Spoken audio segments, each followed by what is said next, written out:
bisa kita mulai. Assalamualaikum warahmatullahi wabarakatuh. Waalaikumsalam warahmatullahi Salam wabarakatuh. sejahtera bagi kita semua. Salam Om Swastiastu, Namo Buddhaya, salam kebajikan. Puja dan puji syukur kami panjatkan atas berkat rahmat Allah bahwasanya kita bisa berkumpul untuk menimba ilmu pada narasumber yang sangat luar biasa pada sore hari ini dalam kegiatan secara daring yaitu CPDS Talk. Saya ucapkan terima kasih kepada Bapak Ibu yang telah hadir pada kegiatan CPDS Talk pada hari ini. Saya sedikit memperkenalkan CPDS terlebih dahulu, bahwasanya CPDS merupakan lembaga riset yang bergerak dalam bidang penelitian dan juga publikasi pada ruang lingkup sosial dan pembangunan daerah. Untuk lebih lanjutnya, mungkin Bapak Ibu yang baru bergabung pada hari ini bisa mengunjungi laman CPDS melalui cpds.co.id atau melalui sosial media kami yaitu di Instagram @cpdsindonesia dan di YouTube di CPDS Indonesia. Sebelumnya izinkan saya, Meisya Rosyatulandari, sebagai moderator yang akan memandu berjalannya kegiatan pada hari ini. Berkaitan dengan tema kegiatan pada hari ini, yakni berkaitan tentang dasar-dasar penelitian kuantitatif dalam penulisan karya ilmiah. Saya izin untuk menyampaikan rangkaian acara pada hari ini meliputi yang pertama pembukaan, yang kedua dilanjutkan dengan sesi foto bersama, yang ketiga pengenalan pemateri, dilanjut dengan penyampaian materi, serta diskusi tanya jawab, dan penutup yaitu dengan survei kegiatan. Sebelum mengawali kegiatan pada pagi hari ini, alangkah lebih baiknya kita melakukan dokumentasi bersama. Dimohon untuk Bapak Ibu bisa mengaktifkan kamera untuk dilakukan sesi dokumentasi. Saya minta bantuan untuk operator dibantu untuk pengambilan capture foto ya.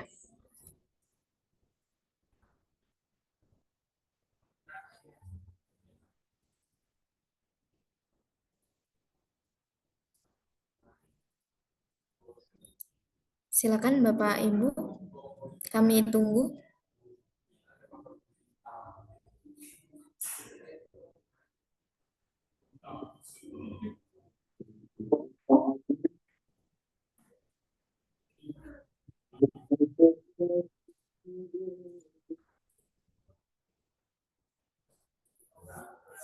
Ya, baik, saya hitung mundur ya. Minta tolong untuk operator dibantu untuk mendokumentasikan. 3, 2, 1. Oke, sekali lagi mungkin. Ya, ini baru aja ada yang on cam. Sekali lagi. 3, 2, 1. Oke, baik. Terima kasih diucapkan. Berikut saya akan membacakan CV dari pemateri kita pada hari ini.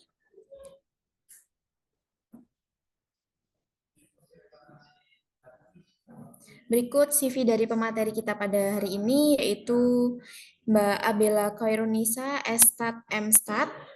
Beliau telah menempuh pendidikan S1 Statistika di Universitas Brawijaya pada tahun 2016 sampai tahun 2020, menempuh studi Magister atau S2 Statistika Universitas Brawijaya tahun 2021 sampai 2022, dan pengalaman beliau yaitu sebagai asisten peneliti KKUP SBM Statistika UB, sebagai data analis, sebagai staf publikasi CPDS pada tahun 2023 sampai dengan sekarang, dan saat ini juga sebagai dosen Sains Data UB dari tahun 2024. Berikut adalah ID Scopus dari Mbak Abela. Silakan untuk Bapak Ibu apabila ingin mengetahui track publikasi dari beliau, bisa di-searching ya tadi ID Scopusnya.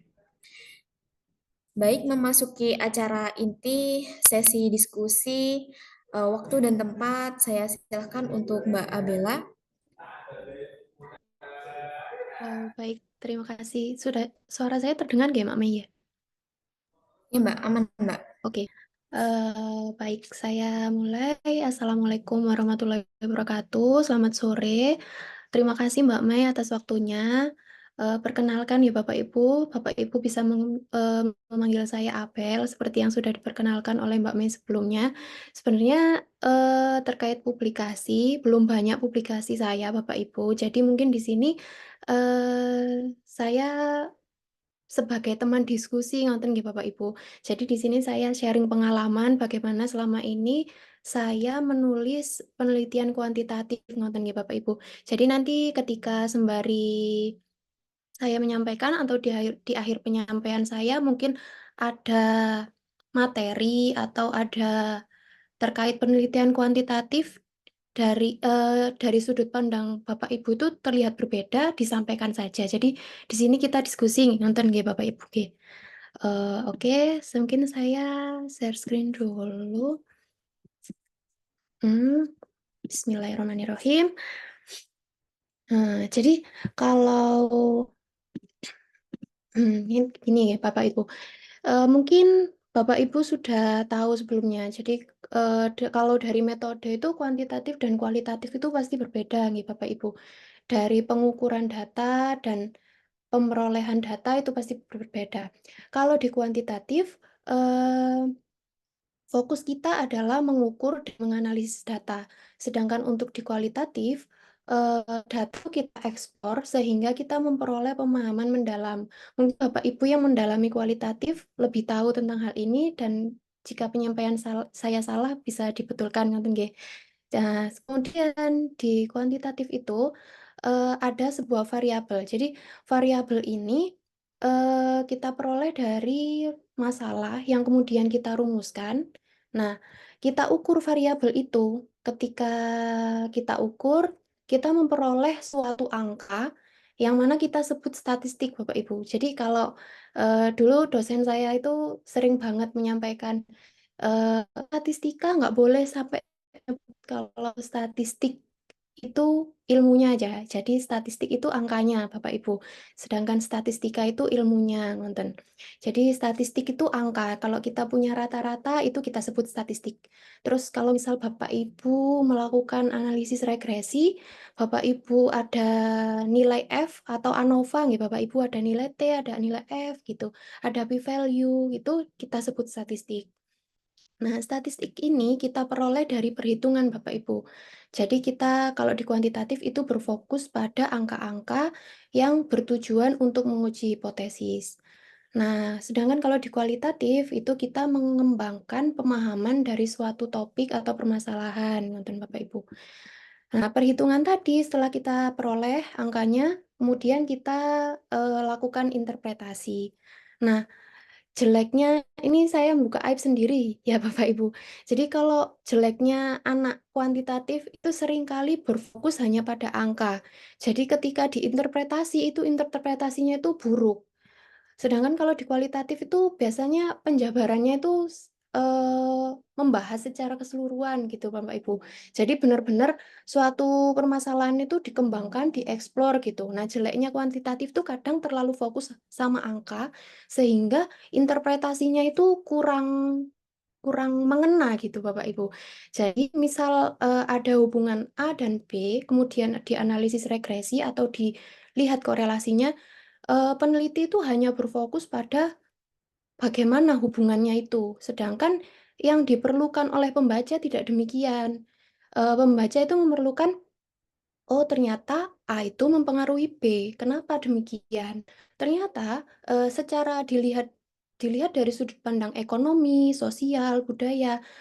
Oh ternyata begini loh kayak gitu. Jadi di pembahasan itu jeleknya anak kuantitatif itu ini saya pribadi mungkin gitu Bapak Ibu itu demikian. Jadi mungkin lebih baik jika juga diperhatikan walaupun kita meneliti secara kuantitatif kita juga perlu mengeksplor data tersebut seperti itu.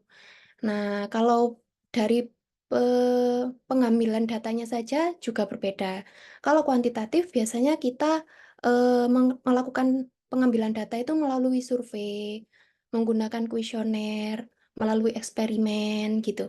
Sedangkan kalau kualitatif biasanya kan membutuhkan penjabaran yang lebih luas. Jadi biasanya dilakukan melalui wawancara atau FGD gitu. Nah, kalau di kuantitatif itu biasanya kita menyebut ada dua variabel, Bapak Ibu. Ada variabel laten sama variabel manifest. Kalau Bapak Ibu sudah familiar dengan SEM, biasanya itu kita menggunakan variabel laten. Jadi di variabel laten itu untuk variabel-variabel yang tidak bisa diukur secara langsung.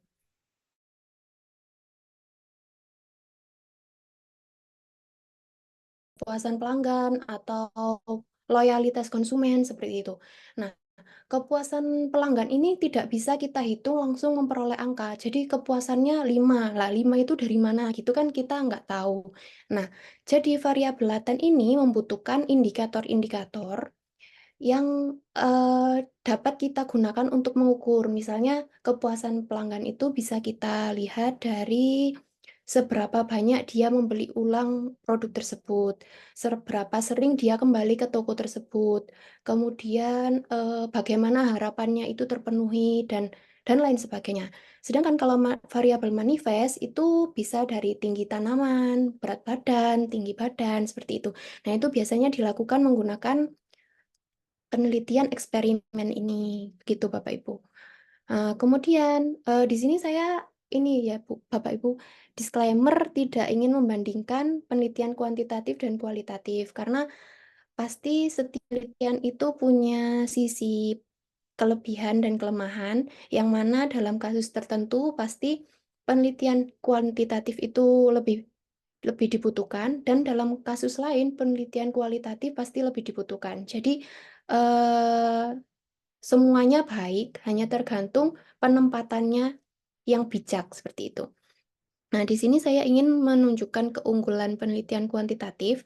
Itu salah satunya kita bisa memperoleh hasil penelitian yang objektif dan konsisten. Maksudnya gimana? Jadi misal gini Bapak Ibu, kita memperoleh data yang sama, kemudian saya analisis menggunakan metode A. Kemudian data tersebut saya berbagi dengan Mbak Mei. Mbak Mei juga menggunakan metode yang sama, maka saya dan Mbak Mei akan memperoleh hasil yang sama. Jadi itu hasilnya itu konsisten dan objektif. Misal saya punya data terkait nilai mahasiswa pada mata kuliah A, ngoten nggih Bapak Ibu. Kemudian saya hitung rata-ratanya, Mbak Mei juga hitung rata-ratanya. Nah, hasilnya itu sama, jadi konsisten. Berbeda kalau kualitatif itu kan nanti sudut pandangnya berbeda, jadi begitu.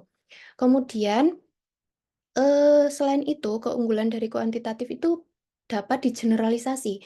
Jadi pada penelitian kuantitatif kita menggunakan sampel penelitian.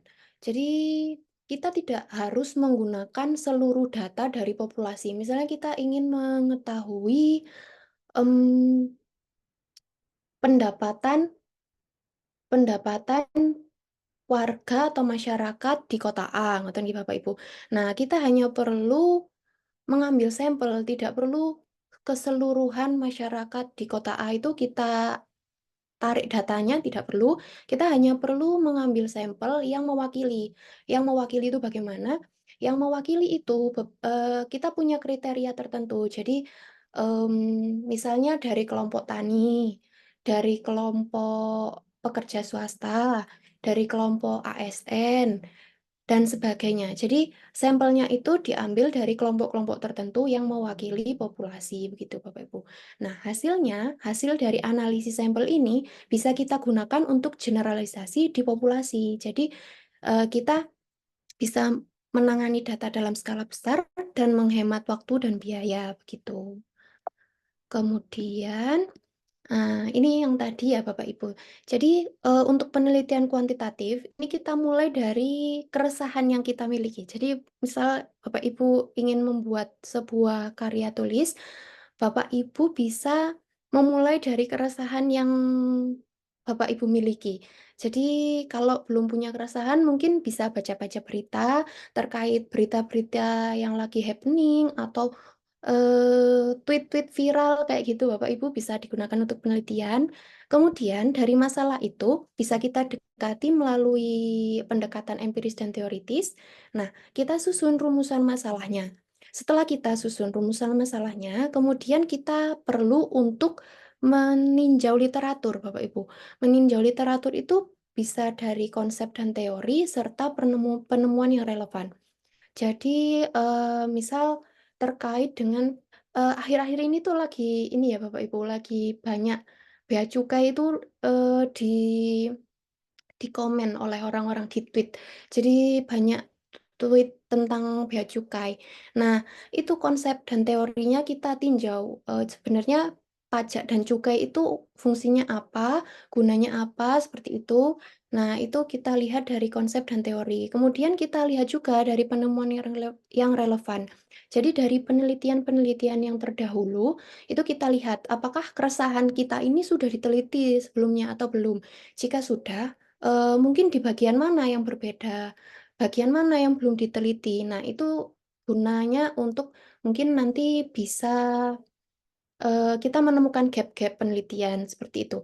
Nah, kemudian setelah kita melakukan tinjauan pustaka, kita menentukan hipotesis. Nah, jadi tinjauan pustaka ini juga berfungsi misalnya kita memiliki 2 variabel yang saling terikat gitu ya, Bapak Ibu. Kita tahu kalau 2 variabel ini terikat, misalnya kinerja pelayan dengan, kepuasan konsumen. Nah, jadi kita ingin tahu yang mana yang sebagai X, yang mana sebagai Y. Kita ingin tahu yang mana, yang mempengaruhi variabel lainnya, seperti itu, Bu. Nah, itu bisa kita lihat dari penemuan yang relevan. Jadi, sebelum menyusun hipotesis, kita perlu melakukan tinjauan teori terlebih dahulu, tinjauan pustaka terlebih dahulu. Nah, setelah kita memperoleh hipotesis, maka kita bisa melakukan, melanjutkan ke penelitian kuantitatif ini. Penelitian kuantitatif ini, karakteristiknya seperti ini, Bapak Ibu. Jadi dia logika positivistik. Nah, dia bersifat non-subjektivitas. Kemudian dia mengikuti prosedur. Jadi kalau, kita di penelitian kuantitatif itu memiliki diagram alir, itu kita biasanya mengikuti itu. Atau kalau misal dalam, mmm, ada alur penelitian, sebenarnya kalau yang kedua ini penelitian kualitatif pun sebenarnya ada.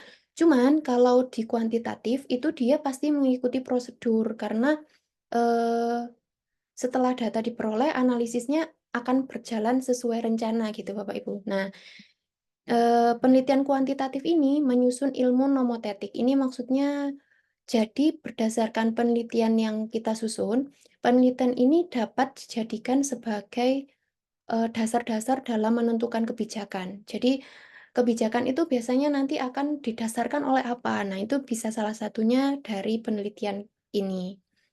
Kemudian sumber data dan subjek itu sesuai rencana, menggunakan alat objektif dan baku. Jadi kalau misal penelitian eksperimen itu kita menggunakan alat-alat baku, misalnya, timbangan, penggaris, dan sebagainya. Sedangkan kalau di penelitian yang survei tadi, kita menggunakan kuesioner, menggunakan, indikator yang telah kita pilot test, Bapak Ibu. Jadi kita uji validitas dan reliabilitasnya sehingga alatnya itu objektif, gitu. Nah, setelah itu, identik dengan perhitungan angka. Kemudian penelitinya terpisah dengan objek penelitian. Jadi peneliti ini, sifatnya dia sebagai peneliti, dia tidak menjadi objek penelitian, seperti itu. Jadi nanti penelitiannya itu tidak bersifat subjektif, seperti itu. Nah, ini berdasarkan, yang saya lakukan, Bapak Ibu. Jadi kalau meneliti kuantitatif, itu pertama-tama menentukan topik dan masalah penelitian, kemudian meninjau literatur dan menentukan judul penelitian, kemudian merumuskan hipotesis dan pertanyaan penelitian. Nah, ini biasanya, kalau deskripsi atau di tesis itu menjadi, bab satu ya, bab 1, 2, 3 ya Bapak Ibu, jadi menjadi proposal. Nah, kemudian menentukan desain penelitian, menentukan populasi sampel, menyiapkan instrumen pengumpulan data. Nah, ini kan, masuk di metode penelitian, nggih. Jadi, mungkin ini tips pribadi, bisa diterapkan, tapi namun dalam kasus penulisan karya ilmiah. Kalau dalam penulisan tesis atau skripsi mungkin tidak bisa diterapkan. Kalau saya biasanya ngeten Bapak Ibu. Jadi untuk yang poin 1, 2, 3 itu saya hanya tulis secara garis besar, sedangkan untuk yang 1, 2, 3, 4, 5, 6 ini secara garis besar. Kemudian saya mengumpulkan data. Setelah mengumpulkan data, baru saya susun dengan benar poin 1 sampai 6 ini. Karena apa, Bapak Ibu? Jadi kalau secara kuantitatif sebenarnya kita itu harus data driven. Data driven itu bagaimana? Jadi data yang nyetir kita. Jadi kita itu nggak boleh memaksakan harus menggunakan metode ini untuk data ini. Jadi kita punya data apa? Nah, data ini tuh cocoknya digunakan untuk metode apa seperti itu, Bapak Ibu. Jadi kalau kita sudah menyusun bab 1, 2, 3 ini dengan benar, ternyata datanya itu nggak mau kita gunakan untuk metode ini. Nah, kita nggak boleh memaksa, Bapak Ibu. Yang harus kita ganti adalah metodenya, bukan datanya. Jadi misal gini, misal kita mau melakukan analisis regresi. Kemudian asumsi klasiknya itu ada yang terlanggar, misalnya multikolinearitas atau autokorelasinya. Nah, kita tidak boleh memaksakan tetap menggunakan analisis regresi klasik. Kita harus menggunakan pengembangannya, misalnya analisis regresi logistik, analisis regresi time series, analisis regresi spasial, dan lain sebagainya. Pengembangannya itu mengikuti datanya, seperti itu Bapak Ibu. Jadi kalau bisa dilihat dulu datanya, dicek asumsi-asumsinya apakah terpenuhi. Nah, nanti baru di kita kita putuskan untuk menggunakan metode apa. Jadi kalau saya biasanya gitu, mengumpulkan data terlebih dahulu, baru menyusun proposalnya dengan benar. Nah, setelah itu kita melakukan analisis data, kemudian data yang sudah dianalisis tadi disajikan. Nah, kemudian menarik kesimpulan dari rekomendasi. Nah, bab 9 dan 10 ini biasanya tergantung kreativitas dari peneliti ya Bapak Ibu. Jadi bagaimana mengembangkannya kayak gitu. Kemudian menyusun karya ilmiah dan melakukan publikasi dan diseminasi. Jadi bisa di-upload di jurnal atau di conference dan lain sebagainya gitu. Nah, biasanya kayak gini Bapak Ibu. Jadi kalau yang saya sebut di bab 1, 2, 3 tadi, biasanya saya buat outline saja. Ini saya juga belajar dari teman-teman CPDS. Oh, ternyata mudah juga kalau membuat outline terlebih dahulu. Kita buat outline terlebih dahulu, tinggal dikembangkan di bab 1, 2, 3 seperti itu. Jadi isinya outline itu judul, kemudian topiknya apa, kemudian latar belakang secara garis besar. Jadi bukan latar belakang secara penuh full gitu, enggak. Biasanya saya tulis 1 atau 2 kalimat untuk satu paragraf. Jadi saya buat 5 baris gitu untuk masing-masing topiknya kayak gitu. Kemudian bab-bab yang perlu menjadi tinjauan. Kemudian metode penelitian secara garis besar. Nah, ini digunakan untuk menyusun bab 1, 2, 3 setelah datanya kita peroleh kayak gitu. Nah, desain penelitian tadi itu ada beberapa macam. Ini kalau dari sudut pandang buku yang berbeda-beda juga berbeda-beda Bapak Ibu. Ada ini salah satu saya lupa. Nah, ini saya lupa menyebutkan sumbernya dari mana.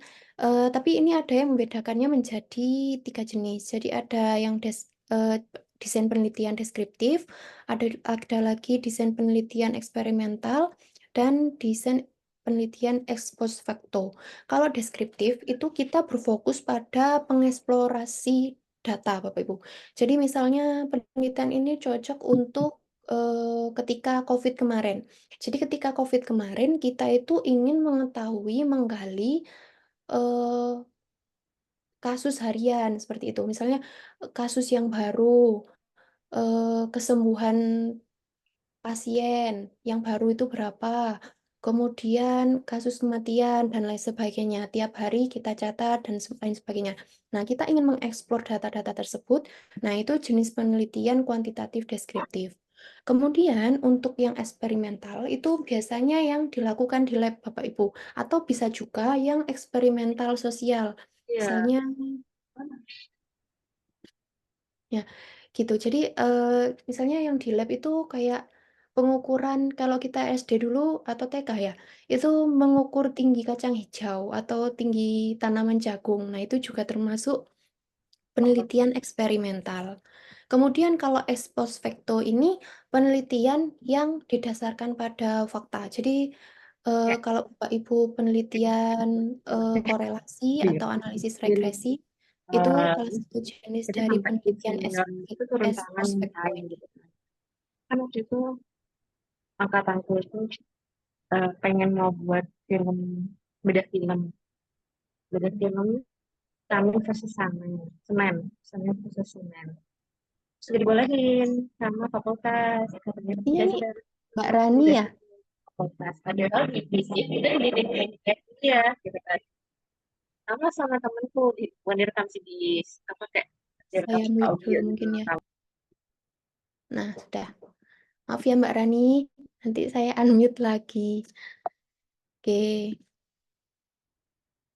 oke, kita lanjutkan ya. Mohon maaf Bapak Ibu. Nah, kemudian, untuk memperoleh datanya, jadi datanya itu ada 2 jenis Bapak Ibu, ada data sekunder, ada data primer. Bapak Ibu bisa menggunakan salah satunya atau keduanya. Jadi kalau untuk data sekunder itu data yang sudah ada, sudah dikumpulkan oleh orang lain. Nah, kita boleh memakai data itu. Namun, kalau data itu digunakan untuk suatu penelitian, nah kita nggak boleh memakai untuk penelitian yang sama. Kita harus explore untuk pengembangannya kayak gitu. Itu boleh seperti itu. Nah, ini contohnya data yang dikumpulkan dari data yang telah ada sebelumnya. Contohnya data kasus baru COVID-19 dari website Worldometer. Nah, itu. Untuk data sekunder ini biasanya diperoleh dari data-data di BPS, Bank Indonesia, dan lain sebagainya. Nah, kemarin rekan saya ada yang menunjukkan di data.go.id itu juga bisa. Nah, kemudian ada juga data primer, itu data yang langsung dikumpulkan oleh peneliti. Jadi misal melalui survei, melalui wawancara, atau melalui apa ya, eksperimen tadi. Nah, itu disebut dengan data primer, kayak gitu. Nah, ini kalau data primer menggunakan kuesioner, itu desain alat ukurnya harus valid dan reliable. Untuk mengetahui valid dan reliable-nya, itu kita harus melakukan pilot test pada kuesionernya. Pilot test ini bagaimana? Jadi, misal kita ingin mengukur kepuasan konsumen di restoran A. Nah, sampelnya itu 100 orang, misal sudah dihitung ternyata sampelnya itu 100 orang, kemudian pilot testnya itu kita lakukan pada 30 orang pertama, seperti itu. Nah, 30 orang pertama kita kumpulkan terlebih dahulu, kemudian kita uji validitas dan reliabilitasnya. Nah, ketika ada item-item yang tidak valid atau reliable, maka item-item tersebut harus diganti. Setelah diganti atau dihapus nih Bapak Ibu. Setelah diganti, nah kita perlu melakukan pengujian lagi seperti itu. Sampai alat kita itu berarti kuesioner kita. Sampai kuesioner kita valid dan reliable, maka baru bisa digunakan untuk 100 data lengkap itu. Nah, jadi makanya alat ukurnya tadi baku karena harus valid dan reliable. Nah, itu kita menggunakan teknik sampling yang tadi sudah saya sebutkan, Nggih. Nah, kemudian masuk pada analisis data. Untuk analisis data itu kita bisa memasukkan statistik deskriptif dan statistik inferensial. Untuk statistik deskriptif itu berupa misalnya jika menggunakan kuesioner nih Bapak Ibu contohnya, itu bisa kita menjabarkan siapa saja responden kita, dari golongan mana saja responden kita, umurnya berapa saja, dari jenis kelamin yang laki-laki berapa, yang perempuan berapa, dan lain sebagainya. Kita bisa explore sebanyak mungkin dari data yang kita peroleh. Nah, itu kita masukkan di bab statistik deskriptif. Kemudian, statistik inferensial ini ada beberapa jenis. Kalau Bapak Ibu biasanya menggunakan regresi itu masuk pada menguji pengaruh antar variabel. Kemudian bisa juga melakukan peramalan. Nah, ini ada beberapa metodenya. Ada juga klasterisasi, jadi ingin mengelompokkan data itu menjadi beberapa golongan. Nah, itu termasuk klasterisasi atau klasifikasi. Misalnya, nah ini data kreditur yang lancar dan tidak lancar itu termasuk klasifikasi gitu ya Bapak Ibu. Nah, ini software yang biasa saya gunakan itu SPSR dan Python. Kalau SPSS ini berbayar ya Bapak Ibu. Jadi kalau kita menggunakan crack-crackan itu sebenarnya kan ilegal. Jadi takutnya kalau ilegal itu terjadi masalah di kemudian hari. Namanya aja ilegal nih Bapak Ibu. Jadi nggak boleh sebenarnya. Ini ada ada software R. Kalau Bapak Ibu mungkin bisa coba, ini menggunakan open source. Jadi dia itu digunakan secara gratis.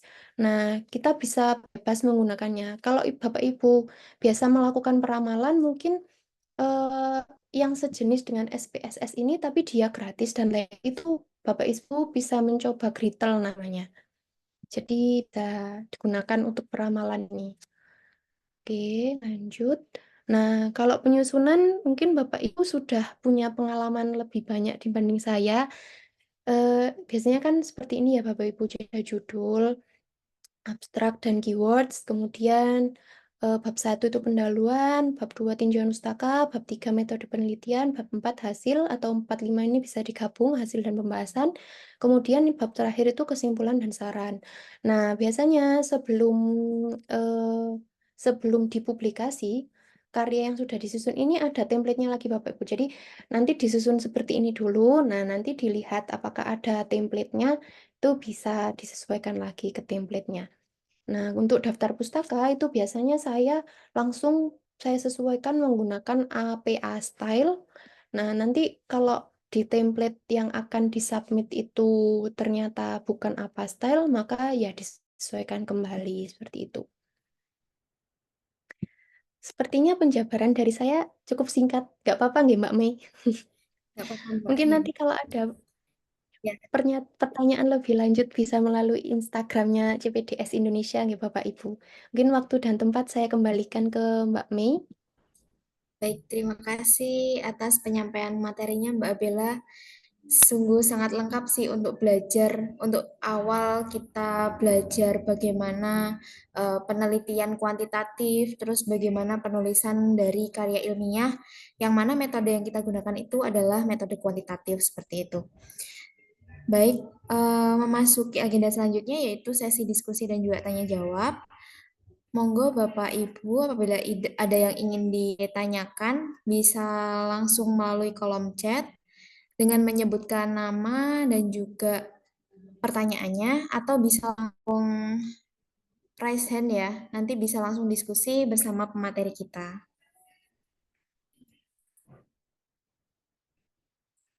Oke, nih Mbak sambil menunggu ya. Ada yang bertanya, aku sedikit mau bertanya nih Mbak.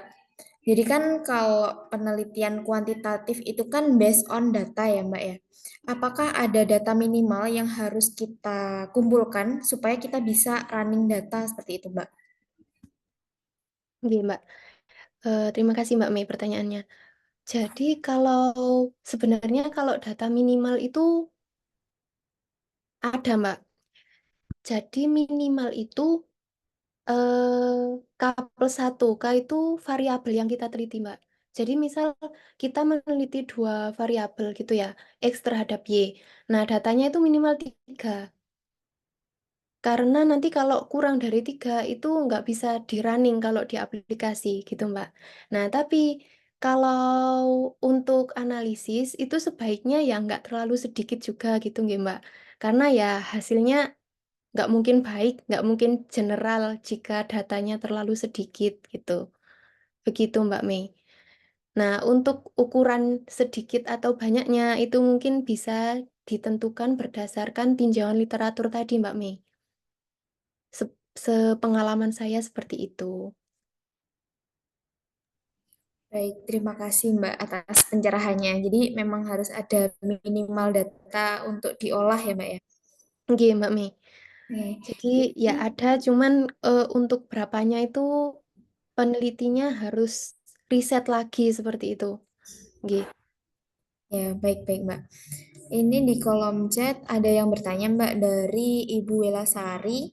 Untuk pertanyaannya mau bertanya apa yang dimaksud dengan metode penelitian dengan metodologi penelitian. Terima kasih, mohon penjelasannya. Mungkin bisa langsung dijawab oleh Mbak. Ya, terima kasih Mbak Mei. Terima kasih. Ini saya panggilnya Ibu atau Mbak nggih? Mbak Welasari. Ibu Welasari. Jadi terima kasih banyak untuk pertanyaannya. Eh Sepengertian saya nggih, Ibu. Jadi nanti kalau salah mohon dibetulkan teman-teman yang lain. Eh, yang benar itu metode penelitian, karena metode yang akan kita gunakan eh, untuk kita kita lakukan di penelitian ini. Sedangkan kalau metodologi em, itu tuh dari awal sampai akhir begitu. Ibu izin boleh tanya, saya sedang menyusun tesis. Oh, nggih, saya panggil Mbak saja kalau gitu nggih, Mbak Welasari. Jadi gitu nggih, Mbak. Kalau metodologi, saya pernah dijelaskan kalau sama dosen saya kalau metodologi itu ya dari awal sampai akhir gitu. Nah, biasanya itu makanya di jurnal itu methods gitu kan, Mbak. Mbak kalau baca-baca itu biasanya metode, karena ya metode yang kita gunakan. Jadi pada bab itu kita membahas metode yang akan kita gunakan seperti itu. Mungkin nanti kalau salah mohon dibetulkan ya Mbak Melasari. Nah, tapi beberapa template, misalnya dalam jurnal atau tesis, bukan jurnal. Kalau jurnal itu biasanya metode, karena kita membahas metode. Namun kalau di tesis atau skripsi itu ada juga yang template-nya itu metodologi, begitu Mbak Welasari. Karena ya sudah template gitu. Kayak kayak apa ya? Misalnya harusnya itu kuesioner, tapi ditulisnya itu kuesioner. Karena di template-nya seperti itu. Karena ya sudah template gitu. Tapi sebenarnya yang kita bahas itu adalah terkait dengan metodenya gitu. Oke, terus ini ada pertanyaan lagi sepertinya, Oke, Mbak Mei. Oke Mbak, itu lanjutan Mbak. Oke, Ibu izin boleh tanya, saya sedang menyusun tesis kuantitatif identik dengan grand theory, nggih. Middle applied, mohon penjelasannya. Oke. Jadi kalau di kuantitatif biasanya eh kalau grand theory itu kan teori dari pencetus pertamanya gitu kan, kakeknya teori gitu nggih Mbak Welasari. Jadi eh di penelitian kuantitatif itu grand teorinya itu misal kita ingin terkait dengan apa nggih? Kepuasan pelanggan. Nah, kepuasan pelanggan ini bersumber pada apa? Misalnya jadi induknya kepuasan pelanggan seperti itu, Mbak Welasari. Ini saya kurang mendalami, jadi mohon maaf sekali kalau jawaban saya salah. Jadi induknya kepuasan pelanggan itu misalnya pada sumber daya manusia seperti itu. Jadi grand teorinya itu sumber daya manusia. Kemudian untuk middle-nya sumber daya manusia itu yang di bawahnya sebelum kepuasan pelanggan itu apa seperti itu. Nah, untuk kepuasan pelanggan itu nantinya jadi applied-nya seperti itu, Mbak Welasari. Jadi untuk X-nya atau Y-nya itu biasanya menjadi applied. Mungkin untuk lebih jelasnya Mbak bisa melakukan tinjauan literatur lagi. Jadi kalau grand theory itu teori pertama yang sebelum menjadi dikembangkan, sebelum dikembangkan. Jadi tentang sumber daya manusia atau dan lain sebagainya. Nah, kemudian untuk middle-nya itu setelah sumber daya manusia dan sebelumnya si kepuasan pelanggan itu. Gitu Mbak Welasari. Membingungkan atau cukup menjawab nih kira-kira? Ya, bagaimana untuk Ibu Welasari? Apakah ada tanggapan lagi?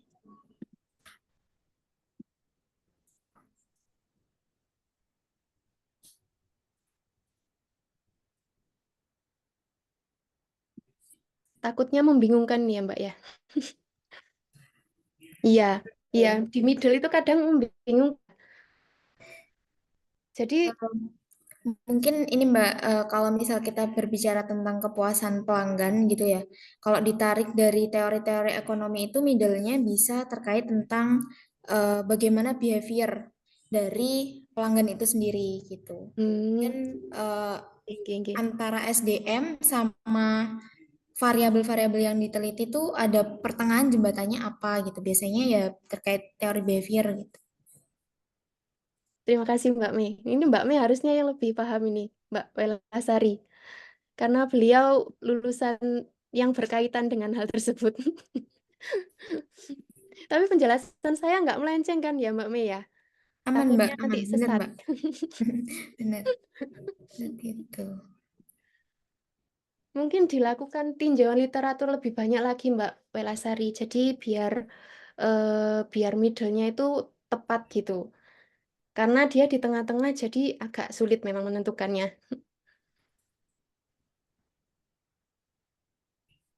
Ya, baik. Ini sudah ada feedback. Terima kasih Ya. untuk Mbak Abela. Oke, mungkin dari Bapak Ibu yang lain ada yang ingin bertanya lagi. Mbak, ini aku juga mau sedikit bertanya nih, Mbak. Iya Kalau Mbak. misal kita menggunakan raw data seperti itu, data yang kita dapatkan misal dari BPS gitu ya, itu kan biasanya namanya raw data gitu, kayak data potensi desa seperti itu. Nah, apakah data-data seperti itu tuh harus ada cek validitas dan reliabilitasnya, Mbak? Karena dari sumber datanya itu kan BPS melakukan survei gitu ya. Nah, apakah kita perlu cek validitas dan reliabilitasnya juga atau gimana? Oke, Mbak Mi. Jadi kalau untuk validitas dan reliabilitas itu kan biasanya digunakan untuk yang variabel laten tadi, Mbak. Nah, dilakukan validitas dan reliabilitas karena yang akan kita ukur itu menggunakan indikator, sedangkan indikatornya itu kan hanya berupa kalimat-kalimat, item-item, pertanyaan-pertanyaan, pernyataan-pernyataan yang misalnya saya merasa bahwa produk ini berguna, seperti itu. Nah, kita ingin apakah pernyataan ini itu bisa kita generalisasikan atau tidak, seperti itu.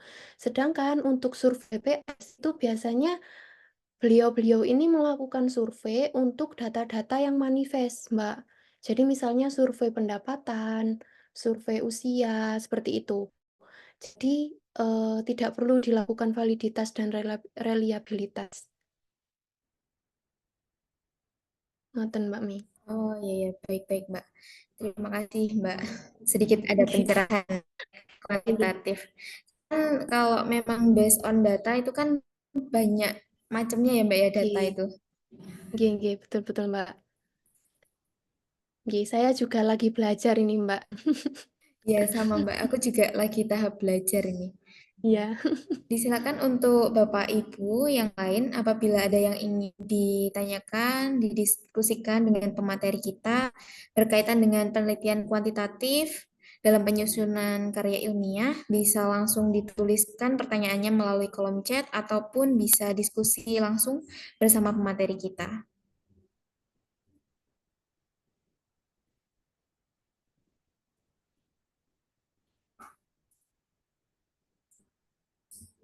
Oh, oke. Boleh Ibu Welasari, apakah Ibu berkenan untuk on mic saja, Bu?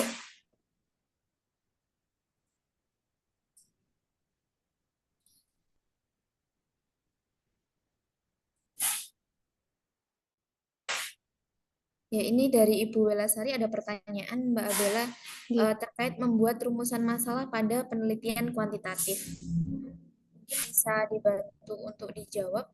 Oke. Membuat rumusan masalah pada penelitian kuantitatif.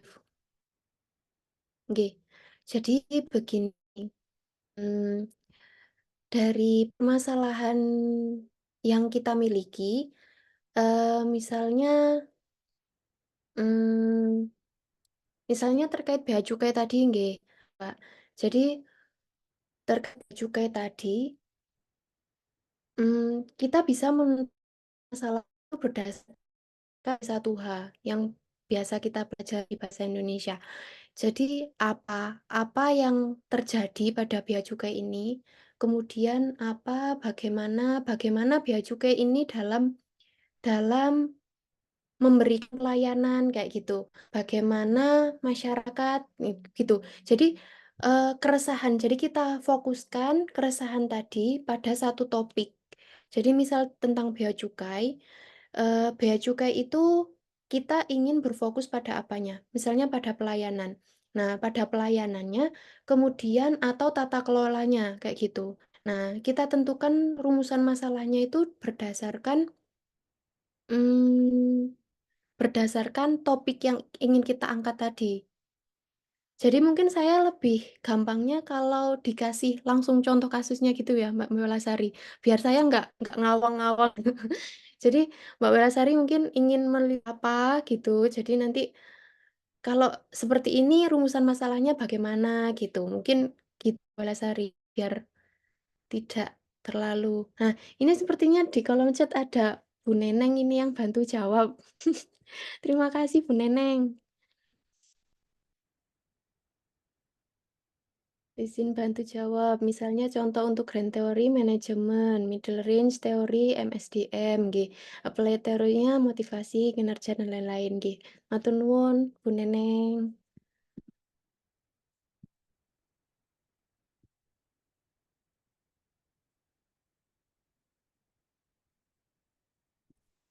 Ya, mungkin dari Ibu Welasari ada yang mau ditanyakan lagi terkait apa yang akan disampaikan.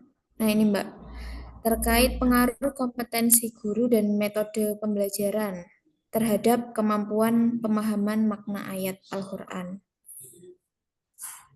Kompetensi guru, pengaruh kompetensi guru. Jadi di sini variabelnya itu kompetensi guru, kemudian kemampuannya itu kemampuan pemahaman makna, oke, dan internalisasi nilai religius. Nah, ini kalau dari sini mungkin bisa gini Mbak Welasari, apakah terdapat pengaruh kompetensi guru dan metode pembelajaran terhadap kemampuan pemahaman makna Al-Quran? Kemudian pertanyaan yang kedua itu bisa, apakah terdapat pengaruh kompetensiku? Jadi sendiri-sendiri gitu, dibedah gitu Mbak Welasari. Apakah terdapat pengaruh kompetensi guru dan metode ini terhadap internalisasi nilai religius? Jadi rumusan masalahnya bisa jadi 2, bisa jadi 4, atau bisa jadi 6 ini, Mbak. Karena misal pengaruh kompetensi guru itu apakah berpengaruh sendirian terhadap kemampuan pemaknaan makna, kemudian pengaruh kompetensi guru apakah berpengaruh terhadap internal nilai religius siswa, kemudian, yang ketiga, apakah metode pembelajaran tafsir Al-Quran itu berpengaruh terhadap kemampuan. Kemudian yang keempat, apakah metode pembelajaran tafsir Al-Quran itu berpengaruh terhadap internalisasi nilai religius. Nah, yang kelima itu bisa keduanya ini apakah secara bersama-sama berpengaruh terhadap pemahaman dan apakah keduanya ini secara bersama-sama berpengaruh terhadap internalisasi. Begitu, Mbak Welasari. Jadi tergantung sudut pandangnya Mbak Welasari ingin menelitinya bagaimana gitu. Bisa dipecah menjadi satu persatu, jadi bisa jadi 2 rumusan masalah, bisa jadi 4 rumusan masalah, atau bisa jadi 6 rumusan masalah gitu Mbak Welasari.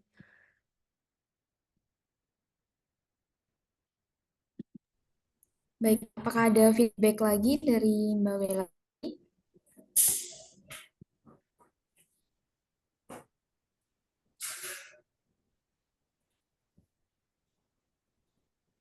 Oke, baik. Ditunggu untuk Bapak Ibu yang lain apabila ada yang ingin didiskusikan.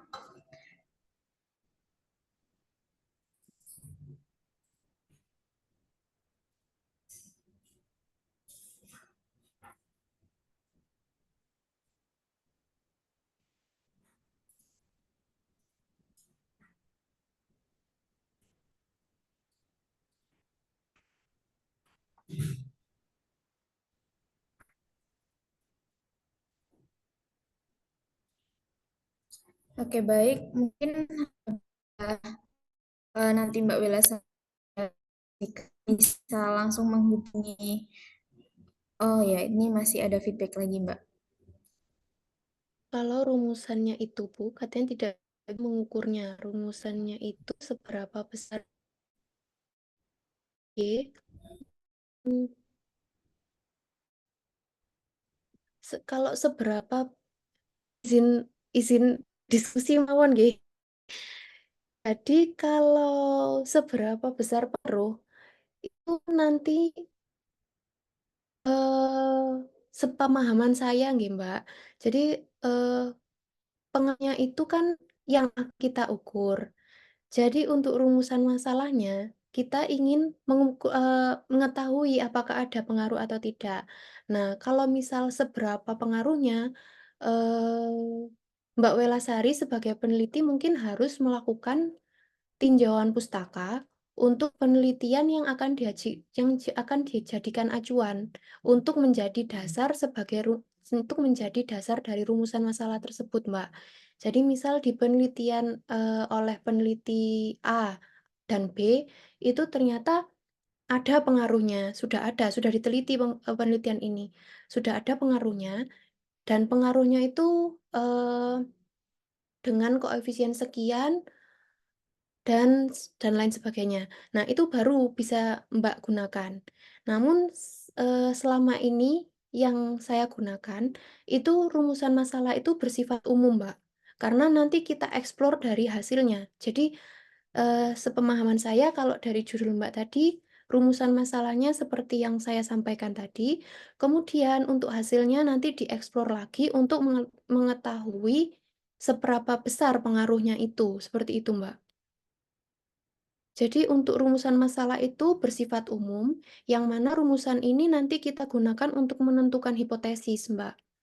Setelah hipotesis ini kita tentukan, nah kita peroleh data, kita analisis. Nah, analisis ini untuk menentukan apakah hipotesisnya ini benar. Oh, ternyata benar. Nah, benar ini seberapa besar pengaruhnya. Seperti itu, Mbak. Mungkin kalau dari dosennya punya pandangan lain, bisa diperjelas lagi, Mbak, dari dosennya. Karena setiap orang pasti punya sudut pandangnya, Mbak. Karena kita nggak bisa bilang yang ini salah, yang ini benar gitu nggih, Mbak. Jadi mungkin sudut pandangnya yang berbeda, yang diharapkan oleh dosen Mbak Welasari itu nggak gini, mungkin lebih lengkapnya seperti ini gitu. Begitu, Mbak Welasari. Baik, Mbak.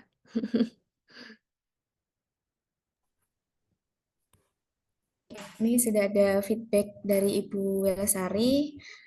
Eh, Mungkin apabila Bapak Ibu ada yang ingin ditanyakan lagi, masih bisa nggak?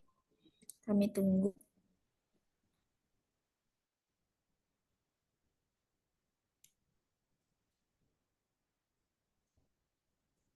Oke, mungkin Bapak Ibu ada yang ingin diskusi, bisa langsung menghubungi admin dari CPDS. Dan saya ucapkan terima kasih banyak kepada Mbak Abila selaku pemateri yang telah menyampaikan materi tentang penelitian kuantitatif yang sangat luar biasa ya, lengkap juga, dan sedikit berdiskusi terkait bagaimana menyusun rumusan masalah dari tesisnya Ibu Welasari tadi. Dan saya ucapkan terima kasih kepada Ibu Welasari dan juga selamat kepada Ibu Welasari bahwasanya Ibu berhak untuk mendapatkan voucher layanan diskon dari CPDS sebesar 30%, di mana nanti vouchernya akan dikirimkan kami melalui email Ibu ya. Jadi, silakan Bu mengisi e-survei kami supaya bisa dibantu oleh admin kami mengirimkan voucher diskonnya. Berikut adalah survei kegiatan publik. Dimohon untuk Bapak Ibu bisa scan QR kode terkait survei kepuasan CPDS atau bisa langsung akses di SID survei underscore kepuasan CPDS. Di mana survei kegiatan publik ini sekaligus untuk absensi untuk pengiriman e-sertifikat. Jadi apabila Bapak Ibu tidak mengisi survei kegiatan publik ini, maka nantinya Bapak Ibu juga tidak akan mendapatkan sertifikat dari kami. Dan mohon untuk Bapak Ibu bisa mengikuti update kegiatan-kegiatan CPDS Talk selanjutnya dengan pemateri dan juga materi yang tentunya akan membantu Bapak Ibu seputar penelitian dan juga publikasi. Saya turut menghimbau untuk Bapak Ibu yang gabung pada CPDS Talk pada hari ini dapat memfollow Instagram @CPDS Indonesia serta memberikan ulasan melalui Google, serta Bapak Ibu nantinya bisa mengakses record dari materi CPDS Talk pada hari ini melalui YouTube di CPDS Indonesia. Serta kami CPDS melayani publikasi jurnal ilmiah. Bapak Ibu bisa mengaksesnya di jspds.cpds.co.id. Untuk link jurnal, website CPDS, Instagram dan juga YouTube akan saya share melalui kolom chat. Silakan untuk di-follow ya Bapak Ibu. Baik, saya ucapkan terima kasih banyak kepada Mbak Abela dan juga Bapak Ibu peserta yang sudah hadir pada CPDS Talk pada hari ini. Saya mohon maaf apabila ada salah kata penyampaian dalam memandu jalannya acara pada hari ini. Sekian, terima kasih. Wassalamualaikum warahmatullahi wabarakatuh. Waalaikumsalam warahmatullahi wabarakatuh. Waalaikumsalam warahmatullahi